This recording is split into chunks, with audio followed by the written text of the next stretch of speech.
Yeah. What were the bolts? Hard like that one too. And hard right too. Hello? Just here, yeah? Yeah. It's just out the door, right? About 15. 140. 40, 50 amps. A little bit brisk now. Next.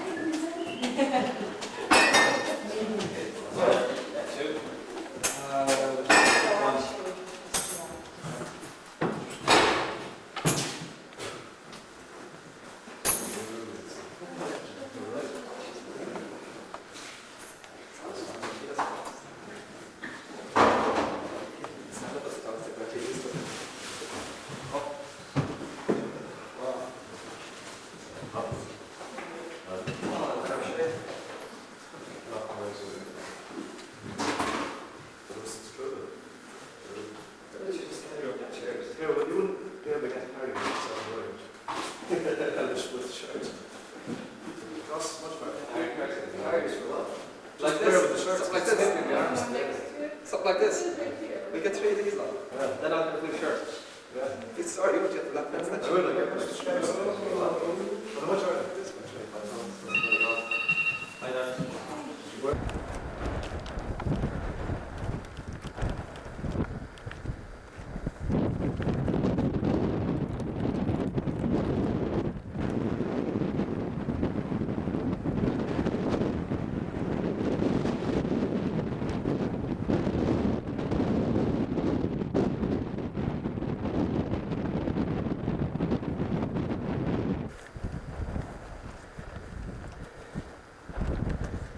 The lava rock.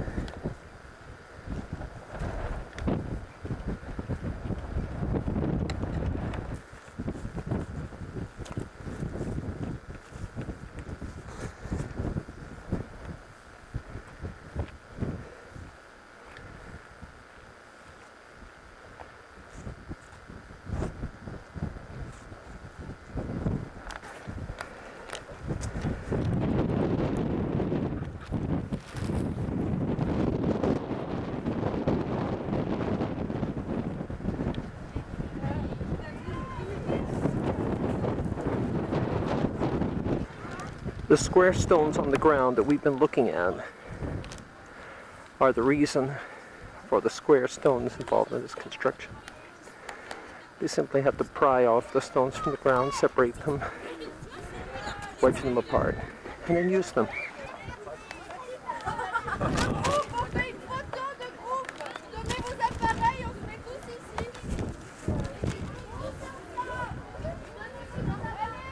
Entering the citadel.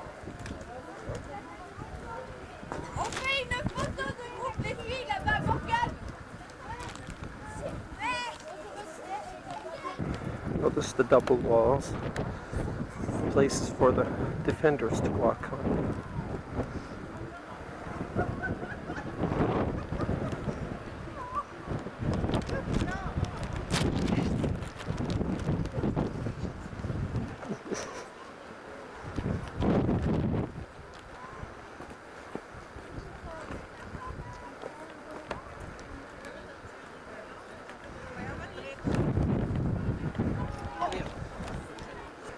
Notice again how the square stones of the area allow for the creation of steps, really just wedged out of the existing square stone.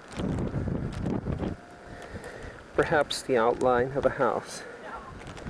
And the hearthstone, either that's a hearthstone or it's the base of a watertight container for shellfish, because they eat shellfish in these regions.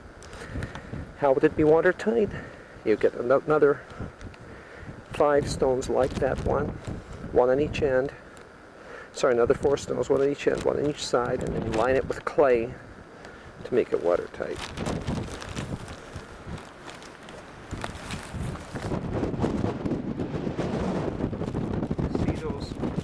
piles of stone. This was a defensive mechanism to make it hard. They have huge stacks of them over there to make it very hard for a horse or a cavalry charge. And it would be, of course, very, very effective. They have a lot more of this outside there that would abruptly end the cavalry charge from the high ground in that direction. Of course, then there's an outer wall and this inner wall that I'm standing behind. You could hardly ask for better pavement. Almost like street pavement. And then this makes a sort of platform or throne, which they either cut that way or found that way. My guess is that they cut it that way and separated some of the stone to be used on the outer perimeter of the wall and then left the platform in its place. Or maybe they found it mostly that way and just had to chisel a bit off here and there to make it a uniform square. They didn't have to build a wall on this side, of course.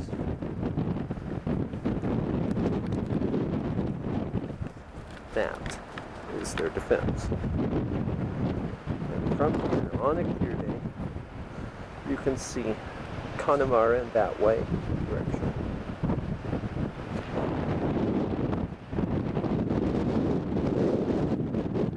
Out to kind of clear the cliffs of Moher off in that direction. And finally back toward Galway and the mountains in that direction.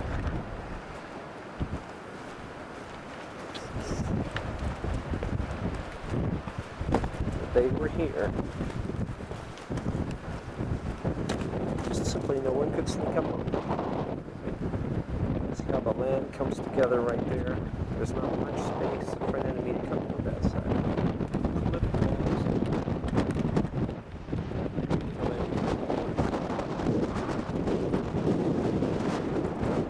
The Vikings didn't take it.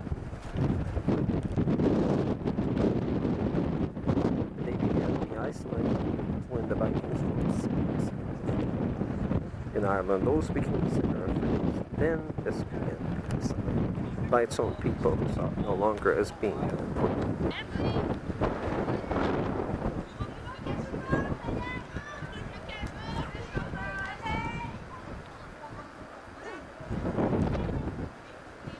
The wall buttress.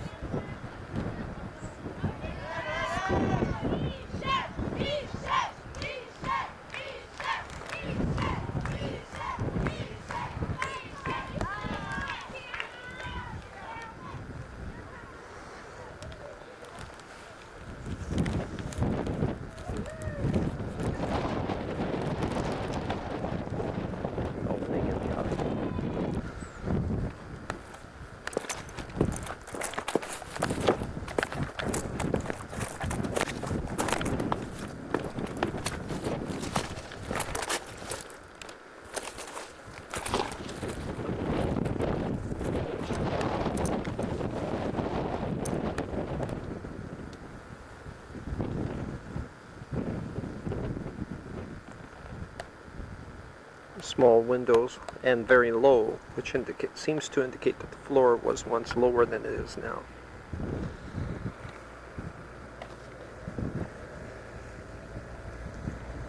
This is a wall to a compound.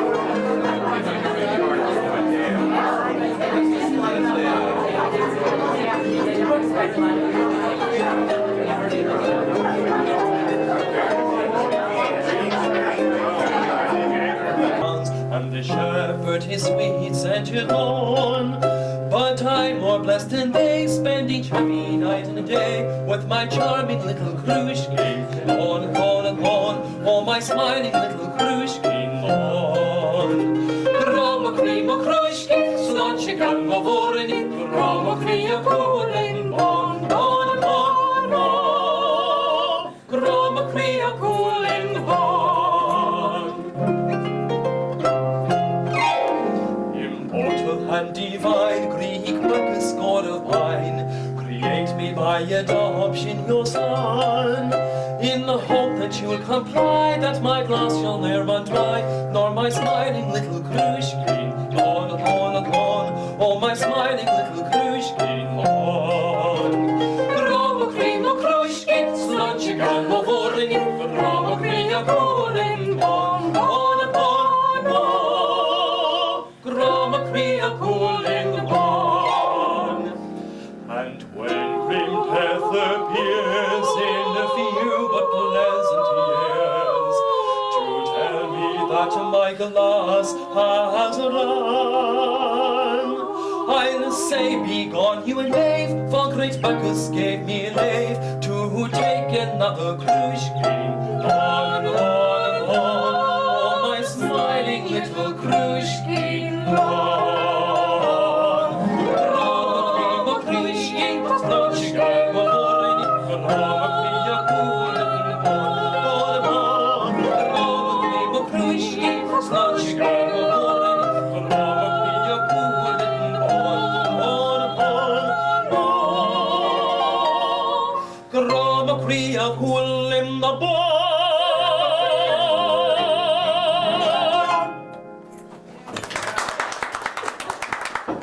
Good evening.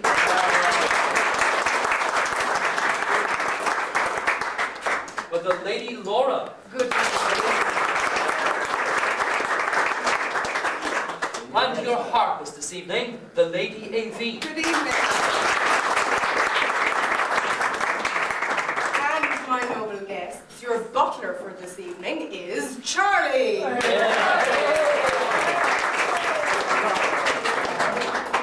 King Gura himself presided at all banquets held here in this castle, just indeed as he does this evening. Ladies.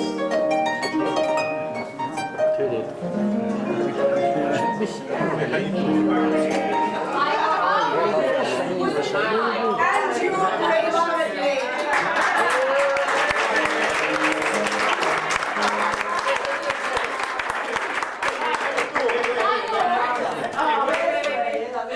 Can we clink the glasses and you kiss? My lord, I am asking you and your lady to take the place of honour at our banquet here this evening and rule over this castle as King Gura did in days of old.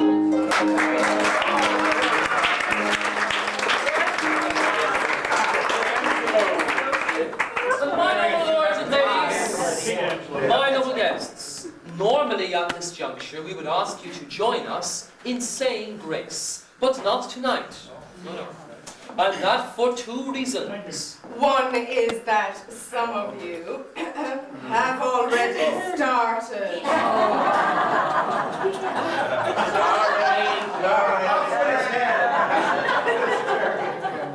The other reason is more serious and concerns an incident which took place at a banquet over which Gura himself presided in the 7th century.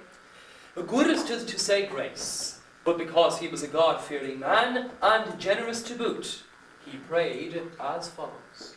Lord, I ask a blessing on our humble feast, but wish that it would be partaken of by someone more worthy than me, a true servant of God. Well, by an extraordinary coincidence, at exactly the same time, about 10 miles from here, a true servant of God, the hermit Coleman Macdua, was about to partake of a most frugal meal of berries and cresses.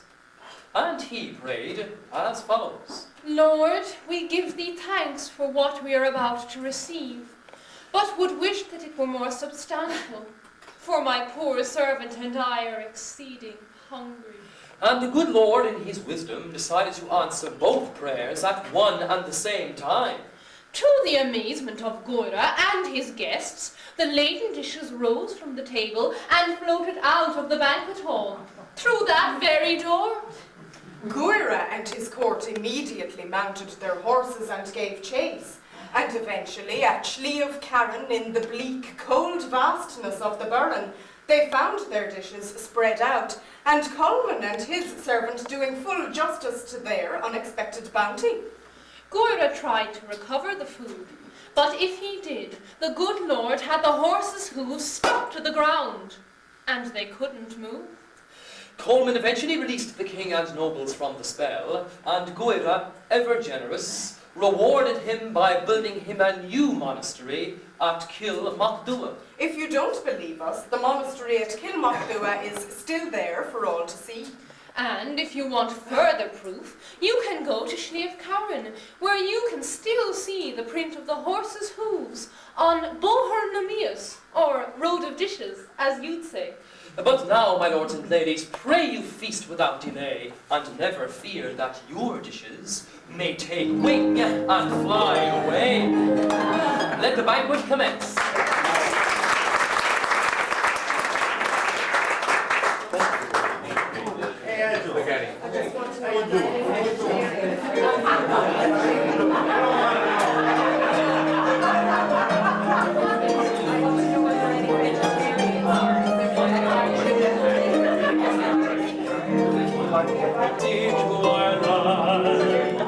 Then maybe at the closing of your day, you will sit and watch the moon rise over Claddagh.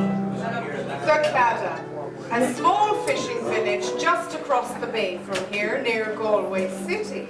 No longer now a fishing village, but still well known for the ring which bears its name, the Claddagh Ring.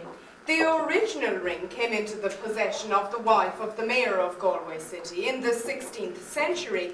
It was in the style the Italians called fede or fade ring. The ring itself consists of two hands clasping a heart, surmounted by a crown. The villagers wore it as a betrothal and wedding ring. During the betrothal, the ring was worn with the heart facing outwards. But during the wedding ceremony, the ring was reversed to show that her heart now belonged to her husband.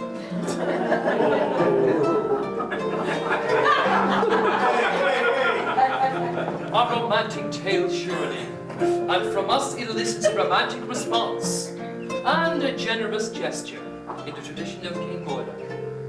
For we have chosen one from among you to whom to present a Claddagh ring. And the honour this evening goes to the birthday girl, my lords and ladies, Lady Jack.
I pray your attention now, please, for the ladies of the castle.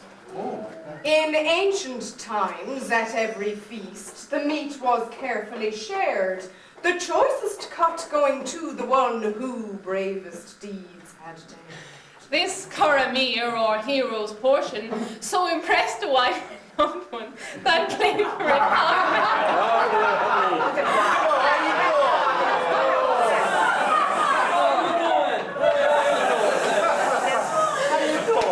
This Coramir, or hero's portion, so impressed a wife or loved one that claim for it cost many a gale his life. Yes. You need not risk your lives tonight, so set your minds at rest. We've carved up heroes' portions for every single guest.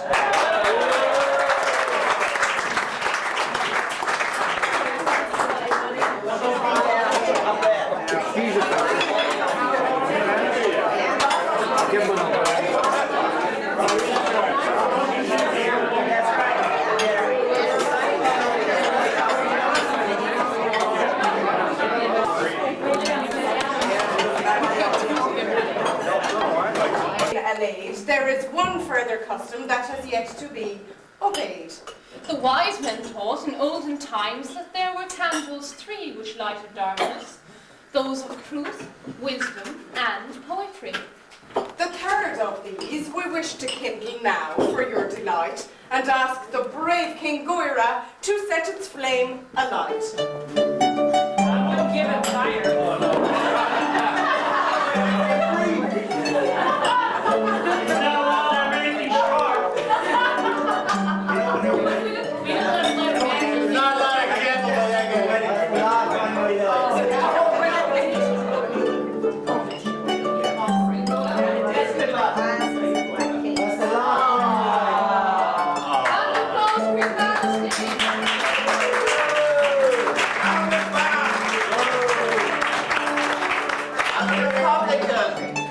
Hey,